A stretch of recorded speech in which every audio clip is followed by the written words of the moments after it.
বিসমিল্লাহির রহমানির রহিম। আসসালামু আলাইকুম রহমতুল্লাহ। প্রথম পাগল মফিজ, আজ এতটুকু ভিডিও করছি আমার কাছ থেকে যতটুকু সত্যি কথা, সেই সত্য কথাটুকু আমি সকলের কাছে প্রকাশ করার জন্য আজ ক্যামেরার সামনে দাঁড়ালাম। তো কথাটা হচ্ছে যে অতীতের দিনে যে মামলা মকদ্দমা আমাদের দেশে হয়ে যাচ্ছে, সেই সব মামলার ভিতরে দেখা যাচ্ছে যে আমাদের মতন গরিব অসহায় মানুষ আইনের কাছে বিচার, ন্যায্য বিচার অনেকেই পায়নি।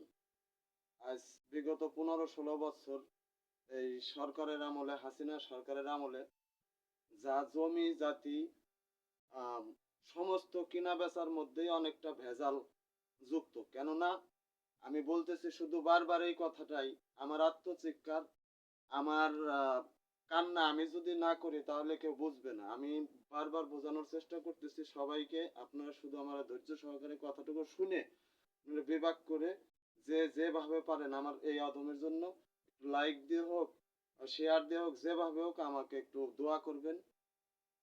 তো শুধু দুইটা কথাই বলবো যে এই যে রজব, এই রজব 2022 সালে এই সম্পত্তির জালিয়াতি আমার বাবার সাথে করে, সে যেভাবে হোক আমার বড় ভাই ভাবির মাধ্যম দিয়ে তাদেরকে ম্যানেজ করে উনি হয়তো 5 লক্ষ টাকা দিয়ে এই সম্পত্তিটা ধরেন যে বায়নানামা স্বরূপ ওই পাওয়ার স্ট্যাম্প করছে, যে যেই পাওয়ার স্ট্যাম্পের মাধ্যমে সে আমারে আজ 2.5 বছরের মতন সে আমার এই কোর্টে দৌড়াইতেছে।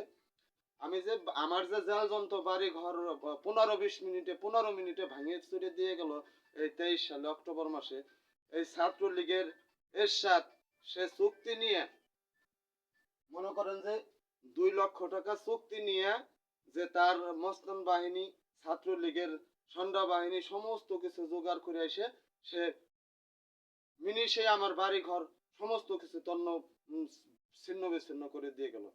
এ জানে না কে? সবাই জানে। ওই যে ভয়েস অব রাজবাড়ী রবিউল সাংবাদিক, তার চ্যানেল থেকে ছাড়া হয়েছিল, আমার ব্যক্তিগত আইডি থেকে আমি ছাড়ছি, অনেকেই ছাড়ছে।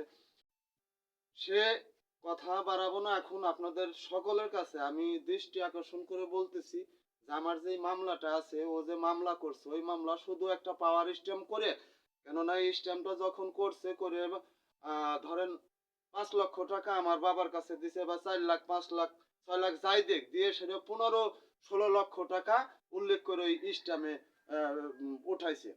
ওঠায় সেটা নিজের নামে রেজিস্ট্রি করে নাই এই কারণেই যে রেজিস্ট্রির খরচ, ও তোর এই জমিতে বাড়ি করবে না, ওর বাড়ি হচ্ছে আমার বাড়ি থেকে সিংহে সেই আমার বাড়ি রাজবাড়ী সদর আলিপুর ইউনিয়নে মিস্ত্রি পাড়া, আর ওর বাড়ি হচ্ছে সেই দাসী ইউনিয়নের সিংহে নিজাতপুরের বাড়ি। আমার বাড়ির থেকে 2.5 থেকে 3 কিলো ওর বাড়ির ব্যবধান। আপনারা একটা কথা বোঝেন, যদি এটা কিনা বেচার মতন সম্পত্তি হতো, যদি মাটামের কোনো সম্পত্তি হতো, তাহলে আমার দেশে অনেক টাকা পয়সাওয়ালা মানুষ ইনশাল্লাহ, কম বেশি সব জায়গায় টাকা পয়সাওয়ালা মানুষ আছে। আমার পাশে আছে, আমার ডানি ভাই, অনেক লোক আছে আমার পার্শ্ববর্তী এলাকায়, কিন্তু তারা জানে যে যা সম্ভব না। এই রজব যখন প্রথম আসে এই সম্পত্তিকে দেখার জন্য, তখন আমি নিজেই টের পাওয়া বললাম কি ব্যাপার, আমার বাড়ি ঘরের দিকে সবাই তাকায় ঘুরে ফিরে চারপাশ দিয়ে যাইতেছে, কারণ কি?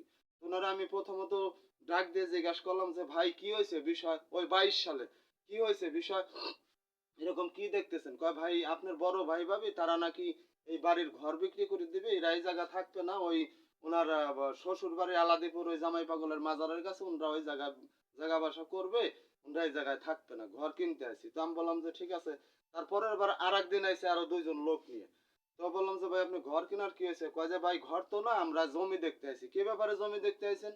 বলতেছে আপনার বাবা সম্পত্তি বিক্রি করবে। আমি বললাম না, আমার বাবা তো অসুস্থ মানুষ, তারা এই জায়গায় আমার মা মারা যাওয়ার পর আজকে 4-5 বছর তারা নিজেরা চিকিৎসা করাইতেছে, চিকিৎসা 10-12 বছর আগের থেকে করে, এখন একটু নজর খেয়ালে রাখছি।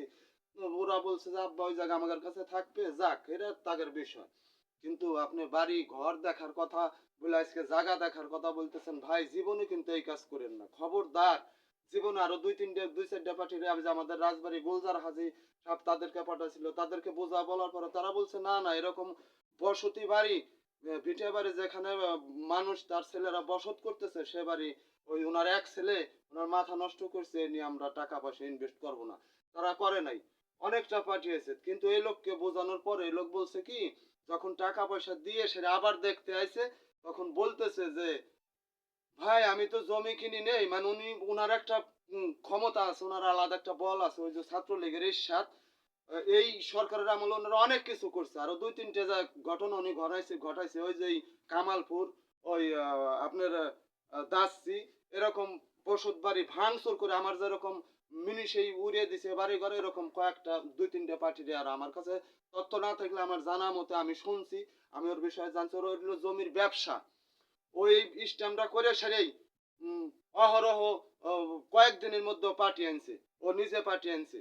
এক মৌলানা সাহেবরা ছিল, তারা হুন্ডা নিয়ে তাদেরকে বোঝা বলছে, আমার ছেলের সন্তান আমরা সবাই প্রতিবেশীরা সবাই বলছে যে এটা কি কোনো কথা নাকি, এটা এই বাড়ি বসত করতেছে আপনারা বাড়ি দেখতে আসেন, ওনারা বলছে যে আগে না আমরা জানি না এত দূর, ওনারা ভাই অন্যভাবে বোঝা বলছে, তো আমরা এটা না জানি আইছি যে ভাই এই বিষয়ে আর কোনোদিন আসবো না, তো কেউ আসে নাই, অনেকগুলো মানুষ বিদায় হয়েছে, আমার ভাই ভাবি কারো কাছে কার সাথে করতে পারেনি।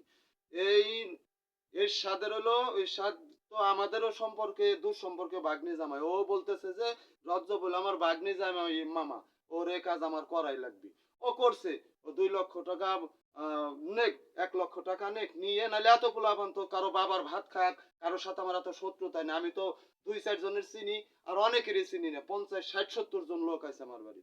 তা আপনাদের কাছে যাই বলে থাকি এইটুকু, আর যে 44 ধারা কোর্টে মামলা আছেন, ওই ম্যাজিস্ট্রেট সাহেব এ পর্যন্ত অনেক কোর্টে আমি হাজিরা দিছি, আমাকে কিছু জিজ্ঞাসা করে নাই, ওনারা আমারও আহ, আইনজীবী আছে, ওনার আইনজীবী বলছে কি গেল কোর্টে, আগে বলছে যে 5% দখল করে, এখন বলতেছে পাগল উড়ে এসে জুড়ে বসে 2%-র উপরে। এই ভদ্রলোক, আপনি উড়ে এসে যে জুড়ে বসলাম, আমি এইখানে আসার আগে কোথায় ছিলাম, কে বলছে আপনার জুড়ে আছে এখানে, আপনি কেন উপর আল্লাহ নামে এসে যদি তদন্ত করে যে এখানে এটাই মফিজের সত্য, এইটাই মফিজের জন্ম মাটি, এখানে মফিজের মায়ের পেট থেকে জন্ম নিয়ে এই দুয়ারেই মফিজ বসবাস করে, পাগলামি করার জায়গা পান না। না তো যাই হোক, এতদিন এই আওয়ামী লীগ সরকারের আমলে যাই বিচার আদি হয়েছে আমি যন্ত্রণা ভোগ করছি, বাংলাদেশের আরো অনেক মানুষ, নিরহ মানুষ যন্ত্রণা ভোগ করছে, আমি মনে করি সেই দিন আর নাই ভাই। তো যাই করেন তদন্ত সাপেক্ষে, আমার বাবার আরো 52 শতাংশ ভিটে মাটি এই বাড়ির পাশে, সে মাটি নিয়ে 25-30 বছর আমার বাবা হাইকোর্টে মামলা করে, আমারও হাইকোর্টে উকিল রাখা আছে, সমস্যা নাই। আপনি দুর্নীতির দিন শেষ হয়ে গেছে, এখন দেশের ছাত্র সমাজ যারা নতুন মুক্তিযোদ্ধা জীবন দিয়ে দেশ স্বাধীন করছে, তাদের জন্য দোয়া করি।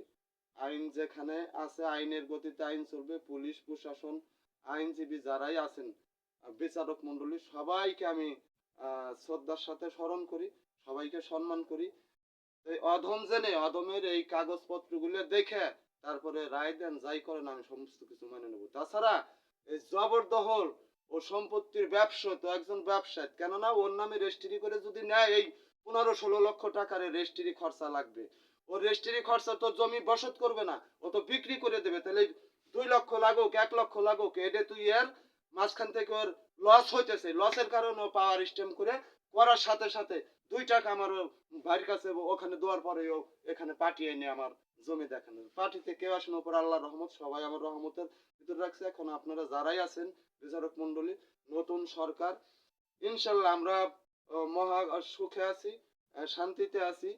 আহ, আমাদের এই নতুন সরকার ছাত্র সমন্বয়ক যাহারাই আছেন এদের বিবেক বিবেচনা সম্পূর্ণ কিছুই মানি নেওয়ার মতন, ইনশাল্লাহ খুব ভালো লাগতেছে, তাদের প্রতি আমার অগাধ বিশ্বাস।